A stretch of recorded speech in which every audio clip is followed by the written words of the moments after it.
If and likely when Roe is overturned, abortion will be banned or restricted in nearly half of the country. 23 states have laws that will go into effect as soon as Roe is struck down. One of them is Alabama, where Republican lawmakers have been eagerly awaiting this moment. During the 2018 midterms, the state passed an amendment to its constitution that gave constitutional rights to unborn children, essentially making the mother and a fertilized egg equal in the eyes of the law. The amendment also explicitly states that Alabama does not protect the right to abortion. The following year, in 2019, state Republicans passed what at the time was considered the most restrictive abortion ban in the country in a naked attempt to push the Supreme Court to overturn Roe. The law punishes abortion providers with a Class A felony, as well as banning nearly all abortions at any point during a pregnancy, including cases involving rape or incest. That ban was blocked by a federal judge after it passed, but will likely become law if Roe is struck down. The destruction of the rights provided by Roe will exacerbate Alabama's already tragically high maternal death rate. According to the most recent data published by the federal government, Alabama has one of the highest maternal death rates in the country, more than doubling the nation's average. For those people in Alabama who do not have the means to travel the hundreds of miles to another state to receive the care they need, they will be faced with difficult and potentially dangerous and limited options. As the director at one of Alabama's 3 clinics points out, Alabama will always have abortion. It's just a matter of whether it will be legal and safe. And that director, well, she joins me now. Robin Marty is the operations director at the West Alabama Women's Center. Robin, you said in a recent interview that your health center might have patients literally on the exam table. But if that ends up being the day that the Supreme Court decision comes down in Dobbs, you will then literally have to take every patient and tell them to go home. Talk about what that scenario would look like if that happens in every clinic in Alabama. So we've been warned by our legal advisors that our challenge right now isn't just the total abortion ban that has been held in injunction by the judge, but the fact that Alabama has a pre-Roe ban from the 1850s that is still on the books, but has not been enforced because Roe has superseded it. The moment that a judge says Roe is gone, the state of Alabama can officially begin enforcing that pre-Roe law, and that also will go put every person who provides an abortion, potentially every person who receives an abortion after the point in which the court says no, and it could subject them to jail and fines. We will have to stop at that moment in order to keep our doctors safe, but also to keep patients safe too.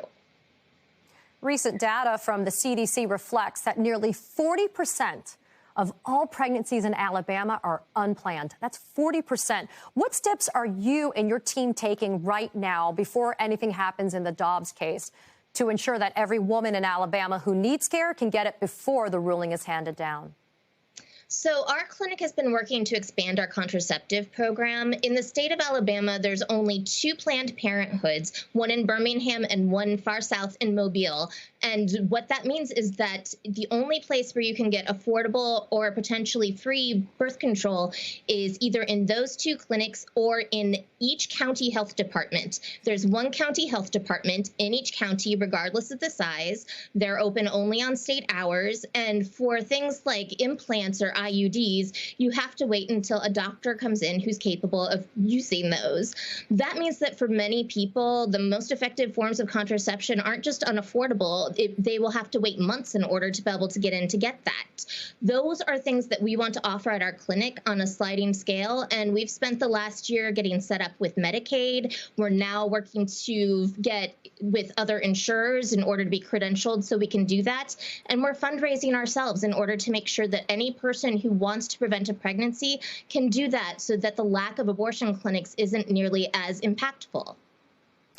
Assuming Roe is overturned, is your health center planning to actually stay open? And if so, what services are you still going to be able to provide?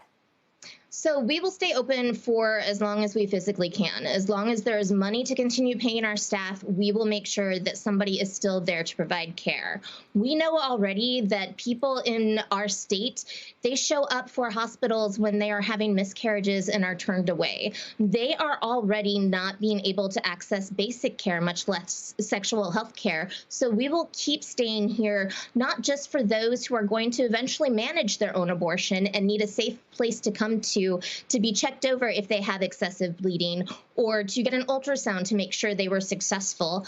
We are also going to be here for the myriad of people who are going to be pregnant and with less healthy pregnancies, and as such might be possibly having miscarriages or other pregnancy issues. These people also need some place that they can go to that is safe and non-judgmental in order to have care, because if they go into hospitals and abortion is illegal, if they are Black, if they are brown, if they are poor, these are hospitals that could potentially think that they tried to manage their own abortion and either turn them away or turn them into the police. So hypothetically, Robin, if I were to undergo a botched abortion and I desperately needed medical help and I showed up on your doorstep post an overturning of Roe, what would you legally be able to do to help me, or would you be obligated to turn me away? We would not have to turn you away. The first thing we would do is do an exam, because if it is in fact some sort of abortion that went wrong and this is a medical situation that needs medical care, we are going to provide that care. Once an abortion is already underway, if it's something that somebody did somewhere else, that is a pregnancy that has already begun ending. That pregnancy is no longer viable, and our doctor will do whatever care is necessary to, at that point, save the pregnant person's life, because that is a life-threatening condition. If that comes back onto us, we'll deal with it. Sorry, Robin. In a new op-ed, you wrote that ending legal abortion will create a healthcare crisis in this state unlike any we have ever seen.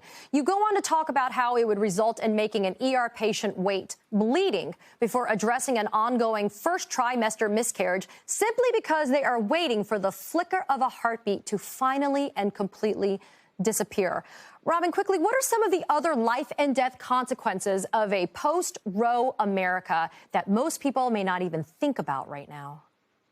I think the biggest consequence that nobody is considering is the fact that every person who becomes pregnant, whether you are poor, rich, white, Black, every person has the potential to be a suspect for having provided their own abortion. We know that people right now are having the highest maternal mortality rates, not just Alabama, but across the country. We are the only country that is a developing country that has a maternal mortality rate that's expanding. People don't have health care. They avoid hospitals. Many of them aren't aware when they become pregnant.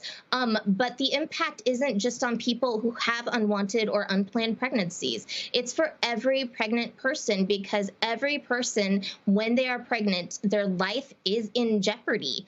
People are willing to risk that because they want to have a baby. But when they are in a place where abortion is illegal, that means that every threatened pregnancy is a legal issue. Robin, Marty, we're going to keep a big eye on what ends up happening in the stop decision, but I thank you for your time and your insight. Thank you so much, Katie.